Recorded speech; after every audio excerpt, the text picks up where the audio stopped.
Paul Biya nous offre ça. Il nous offre à manger, il nous offre à boire. Surtout, Jésus vu la foule. Vu la foule affamée et assoiffée. Il demanda à ses disciples qu'est-ce qui se passe. Ses disciples lui ont dit, il leur manque du pain, il leur manque à manger, il leur manque à boire. Paul Biya nous offre ça. Il nous offre à manger, il nous offre à boire. Surtout, il nous apprend à pécher. Il nous apprend à nous en sortir. Sardinat de mon état, oui, j'aime Paul Biya, je suis Paul Biya. Je le dis haut et fort. Le pouvoir a compris une chose que le peuple ignore souvent. La pauvreté, c'est la plus grande arme politique qui existe. Un ventre vide pense rarement à la liberté. Il pense à manger, et c'est précisément là que les régimes les plus cyniques trouvent leur force. Ils ne cherchent pas à convaincre, ils cherchent à affamer. Parce qu'un peuple affamé finit par confondre humiliation et reconnaissance. On lui donne un peu, il dit merci. On le méprise, il sourit. On l'utilise, il applaudit, et plus le désespoir s'installe, plus le pouvoir devient fort. C'est pour cela que la plupart des régimes en Afrique n'ont jamais vraiment cherché à éradiquer la misère.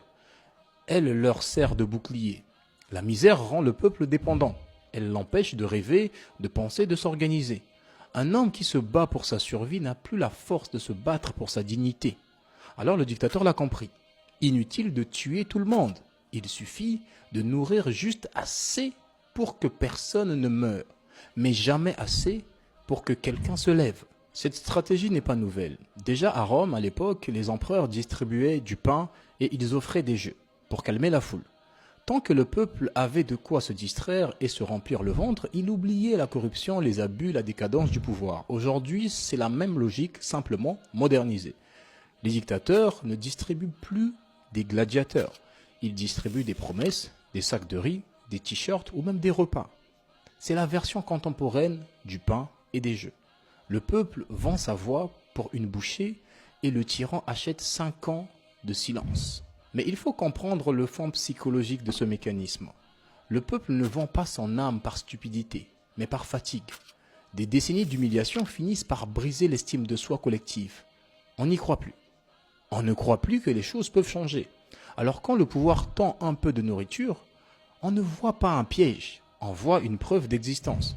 C'est la logique du désespoir. Préférer la certitude du pain à l'incertitude de la liberté. Et c'est là que commence la véritable guerre. La guerre pour la conscience. Car le jour où le peuple aura compris que celui qui le nourrit avec une main, le tient en laisse avec l'autre, ce jour-là, la peur changera de camp. Le tyran ne tiendra plus grâce à